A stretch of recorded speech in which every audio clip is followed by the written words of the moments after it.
வந்து நான் சண்டே வந்து ஈவினிங் டிஃபனுக்கு வந்து நீர் கொழுக்கட்டை பண்ணேன். அது வந்து புழுங்கலரிசியில் பண்ணுறது. இந்த வீடியோ வந்து ஷார்ட் வீடியோ, லாங் வீடியோவில் நிறைய தடவை போட்டிருக்கேன். நம்ம சேனலில் வந்து புதுசாக சப்ஸ்கிரைபர்ஸ் ஆட் பண்ணதுனால சரி நம்ம பண்ணுறதை இன்றைக்கி போடுவோம், புதுசாக இருக்கிறவங்களுக்கு தெரியட்டும் அப்படிங்கிறதான் இந்த வீடியோ. இன்றைக்கி வந்து நான் வந்து இந்த சட்டியில் வந்து கொஞ்சம் தேங்காய் எண்ணெய் ஊற்றி நல்லா மிக்சியில் 3 மணி நேரம் ஊற வச்ச புழுங்கலரிசி குருணை 1/4 அப்படி போட்டேன். அதை நல்லா அரைச்சிட்டேன். கொஞ்சம் வந்து குறைன்னு அரைக்கணும். இட்லி கரைக்கிறத விட கொஞ்சம் குறைன்னு அரைக்கணும். அரைக்கிறத விட கொஞ்சம் கூட அரைக்கணும். இந்த எண்ணெயில் போட்டு நல்லா வணக்கிறப்பயே அது நல்லா கெட்டியாயிரும்.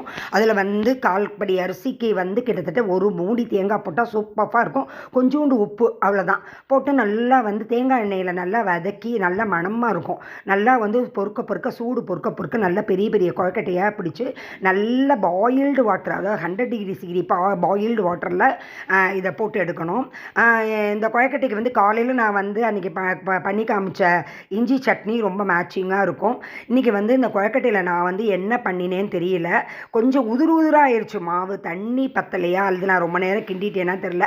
நான் கிட்டத்தட்ட நிறைய தடவை பண்ணியிருக்கேன். இது ஏன்னா எங்கள் ஊர் ஸ்பெஷல் கொழுக்கட்டை, அதனால் நான் நிறைய தடவை இந்த இது பண்ணியிருக்கேன். ஆனால் இன்றைக்கி வந்து கொஞ்சம் வந்து தண்ணியும் நல்லா கொதிக்க வச்சு தான் ஊற்றினேன்.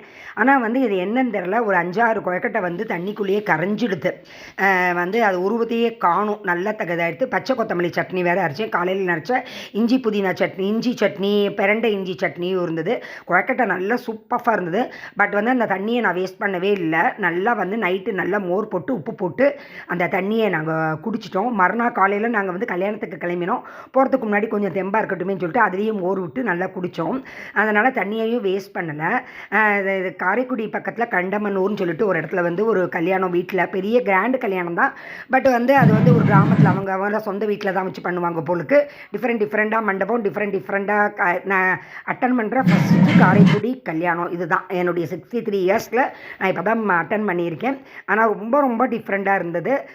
வந்து பக்கத்து ரூம்லேயே வந்து டிவி வச்சு காமிச்சிட்டு இருந்தாங்க. வெளியே பெரிய பந்தல் போட்டிருந்தாங்க. இது பெருமாள் கோயிலில் ஒட்டின ஒரு மண்டபமாக வீடான்னு எனக்கு தெரியல. அப்படியே பக்கத்தில் வந்து குன்றக்குடி. அன்றைக்கி மறுநாளைக்கு தைப்பூசம், அதனால் ரொம்ப கூட்டம் இருக்குன்னு எல்லாரும் பயமுறுத்தினாங்க. பரவாயில்ல, இவ்வளோ தூரம் வந்தாச்சு, நம்ம குன்றக்குடி போய் பார்த்துட்டு வருவோம்னு சொல்லிட்டு போனோம். ரொம்ப ஒன்றும் கஷ்டமாக இல்லை. படி ஏறுறது கூட தெரியல. நாங்கள் கல்யாண வீட்டில் மார்னிங் மட்டும் சாப்பிட்டுட்டு செம்மையாக இருந்தது. சாப்பிடவே முடியல, அத்தனை வகையான டிஷ்ஷு. அதனால் நான் அப்படியே வந்து குன்றக்குடி வந்து கூட்டம் கொஞ்சம் இருக்கத்தான் செஞ்சது. நிறைய பேர் காவடி, அழகு குத்தி, ஆஸ் யூஷுவல் முருகனுக்கு என்னென்னலாம் பண்ணணுமோ அதெல்லாம் பண்ணிட்டு தான் வந்தாங்க. எனக்கு ரொம்ப டிஃப்ரெண்ட்டாக இருந்தது. போனோம், நல்ல சாமியை பார்த்துட்டு ரொம்ப திருப்தியாக அன்றைக்கி வந்து சண்டே வீட்டு